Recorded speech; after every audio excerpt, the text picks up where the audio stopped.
What is going on, vlog channel? It is Jay's 2 cents, and I have a couple of things to talk about, and then I'm going to do something a little different today. We are going to take a blast from the past, and I'll explain what I mean by that in a moment. First off, we're all packed up, and we're going to be driving down to San Diego tomorrow and taking my daughter to the San Diego Zoo, and then we're going to be staying the night in San Diego, and we're going to be meeting my friend from Unicio, the one that's been hooking me up with the giveaway stuff. We're going to hang out with him, get some lunch, and then we're going to drive back up where I live and finish out the day on Sunday. I went to the doctor on Thursday and got some medication for my my sleep fits that I talked about in the past, where I'd wake up thinking I was choking on something and was really affecting my sleep pattern, which was affecting my happiness and my mood and the depression because of the lack of sleep. And it was this horribly vicious cycle. So they gave me some medication for that. Last night was the first night I took it. And when you're a gastric bypass patient, things enter your bloodstream much, much faster than a normal person because it's got a more direct path to my bloodstream because it bypasses a whole lot of my intestine. And I took the pill. I sound like I'm on birth control. Anyway, I took the pill and sat down on the toilet to go to the bathroom and do some of my best, not YouTube, but some of my best Facebooking takes place in the bathroom. I'm sure you guys wanted to know that. And by the time I was done, I was a freaking zombie. I was stumbling around. I was like, oh, what the hell is going on here? I was like holding onto the wall to walk down the hallway and walked into the bed, practically fell over. I laid down, and I don't even remember my head hitting the pillow. It was just like, boom, and I was out. And I slept so deep. But one of the side effects of the medication I'm on is red, really red and itchy eyes. So right now my eyes are very like red still. And this morning when I woke up, my eyes weren't bloodshot. They were freaking glazed. I looked like I was a toker or something. I'm like, oh my God, if I get pulled over, I swear to God, the cop's going to be like, you been smoking something, son? And it's just, I looked like, some of you guys don't know, I was in the CHP Explorers for quite a while, and I looked like everything you would expect from somebody who's been smoking marijuana, so whatever. If you guys see bloodshot in my eyes or I'm doing a lot of squinting and blinking, this is one of the side effects I have to deal with. I need to get myself some Visine. But anyway, this channel has grown quite a bit since I started. One of the reasons why I started this channel was because I wanted a place to talk about things that weren't tech. And you know, you guys have like almost 9,000 subscribers over on my tech channel. And a lot of you guys came over here, and a lot of you guys don't know about my tech channel, but you're here because of the things I talk about. So with that, you guys may have recently found out, especially with yesterday's motivational video, that I had gastric bypass surgery on May 27th, 2009. And I got a lot of email responses or YouTube messages in the last 24 hours because of that. And a lot of it is, hey, how did you feel before? How did you feel after? What was recovery like? And just the basic questions, you know, how can you eat? How much weight have you lost? Does it hurt? You know, just, do you have loose skin? All that sort of stuff.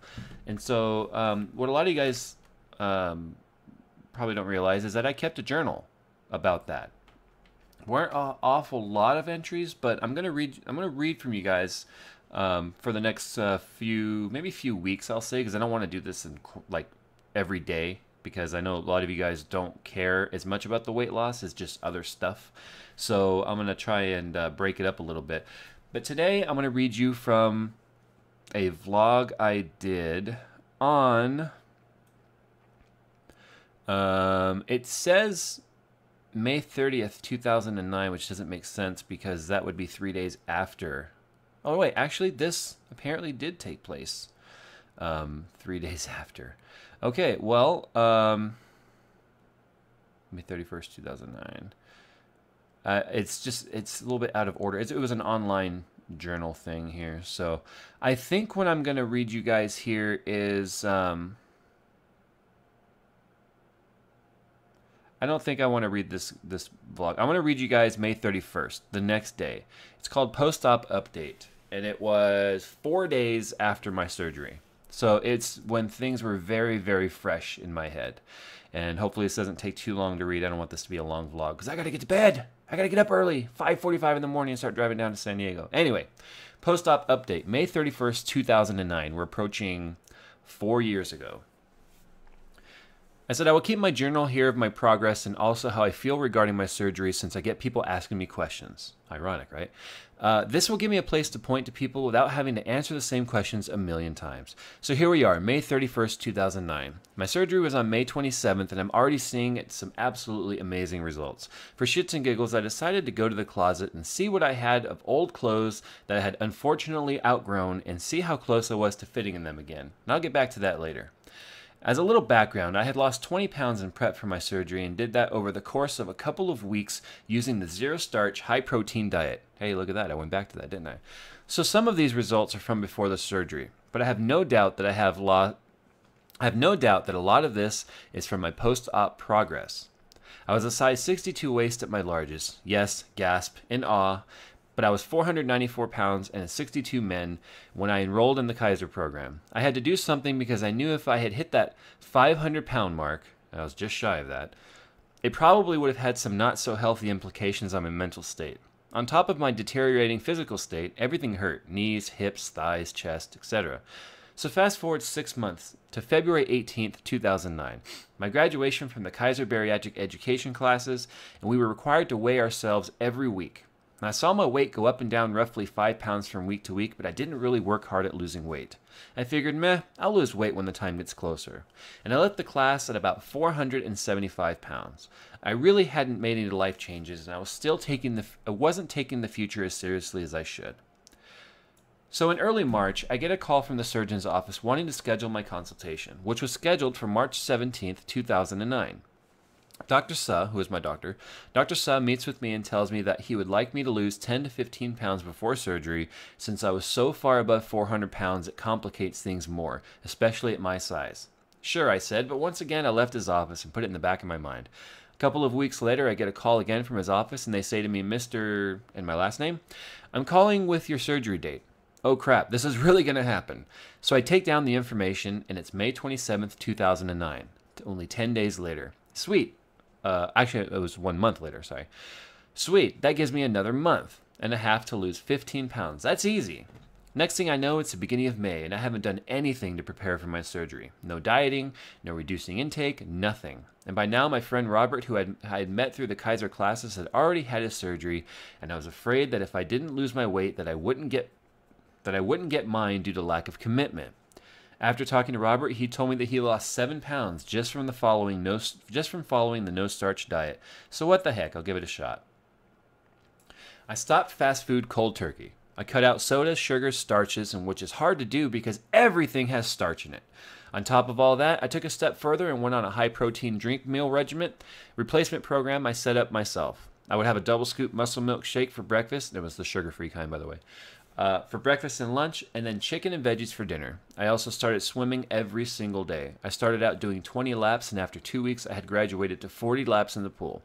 Next thing I knew, I had my final consultation with Dr. Suh on the 21st of May. This is when he decides if he will have my surgery or it gets postponed. I was terrified. If I hadn't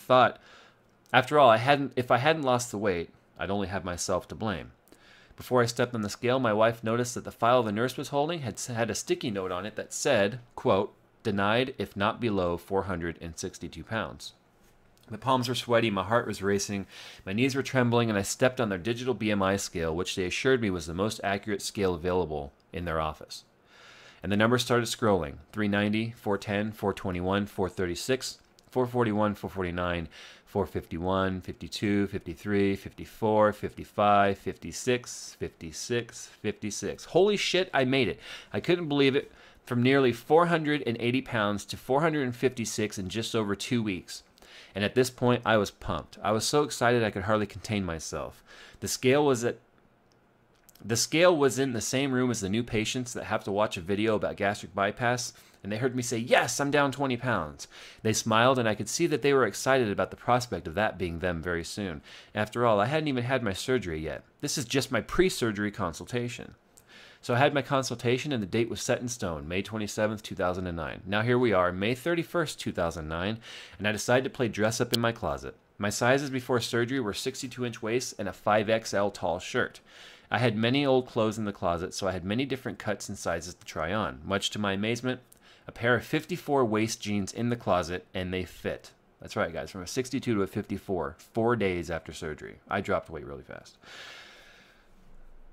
Yeah, in the past 3.5 weeks, including weight loss before the surgery, I was able to put on pants 3 sizes smaller. I couldn't believe it.